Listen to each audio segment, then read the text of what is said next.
অপেক্ষার যন্ত্রণাকে তুমি কখনো অনুভব করেছো অভিরূপ? যে পাখিটাকে এনে আমার বুকের মধ্যে পুষে রেখেছিলে, তোমাকে ছুঁতে না পারার কষ্টে যন্ত্রণায় তার পাখা থেকে রোজ খসে পড়ছে একটা একটা পালক, আর সেই পালকের উপর জন্ম নিচ্ছে অসংখ্য উপজীবী ছত্রাক। এত নৃশংসতার সাথে ওরা খেয়ে ফেলছে পাখিটার সবটুকু উড়ান। পাখিটার বেঁচে থাকার কথা ভাবতে গিয়েও আমার কান্না পায় অভিরূপ। সকালে কাজ করছি, কাজ করতে করতে রুদ্র গোস্বামীর এই কবিতাটি মনে এলো, এবং কবিতাটি পড়তে পড়তে আমার মনে হয়েছিল একজন কবি কী করে একজন নারীর কথা এইভাবে লিখলেন। অবাক হয়েছি। তারপর পড়তে পড়তে মনে হয়েছে আসলে প্রেম বা ভালোবাসার ক্ষেত্রে নারী পুরুষ কোনো বিষয় নয়, প্রত্যেকের অভিব্যক্তিই হয়তো একই রকম। যেরকম এই কবিতায় রুদ্র গোস্বামী লিখেছেন, কবিতাটা এরকম: ঘরে ফেরা কি এতটা কঠিন? ঘর তো আকাশ নয়, ফিরতে গেলে পাখি হতে হয়, পাখির মতো দুটো ডানা থাকতে হয়।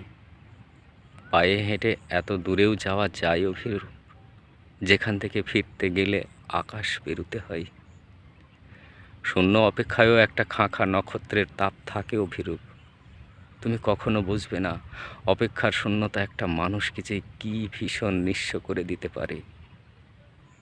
অথচ প্রত্যেক দিন এই ক্ষতবিক্ষত শূন্যতার ভিতর আমি ছড়িয়ে পড়তে দেখছি ফোঁটায় ফোঁটায় আমার শরীর। অপেক্ষার যন্ত্রণাকে তুমি কখনো অনুভব করেছো অভিরূপ? যে পাখিটাকে এনে আমার বুকের মধ্যে পুষে রেখেছিলে, তোমাকে ছুঁতে না পারার কষ্টে যন্ত্রণায় তার পাখা থেকে রোজ খসে পড়ছে একটা একটা পালক, আর সেই পালকের উপর জন্ম নিচ্ছে অসংখ্য উপজীবী ছত্রাক। এত নৃশংসতার সাথে ওরা খেয়ে ফেলছে পালকের সবটুকু উড়ান। পাখিটার বেঁচে থাকার কথা ভাবতে গিয়েই আমার কান্না আসে অভিরূপ।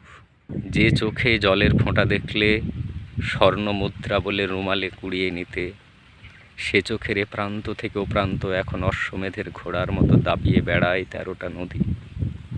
তাদের অবাধ্য স্রোত খড়কুটোর মতো ভাসিয়ে নিয়ে যায় আমার বেঁচে থাকার লক্ষ লক্ষ দিন, আমার ভালো থাকার অসংখ্য সময়।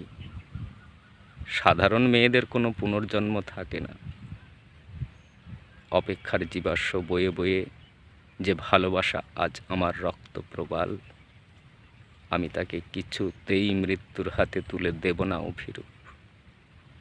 আমি বাঁচব অভিরূপ, মৃত্যুর পাঁজরে পাঁজরে আমি বাঁচব, যতদিন তুমি বেঁচে আছো, যতদিন তুমি বেঁচে আছো।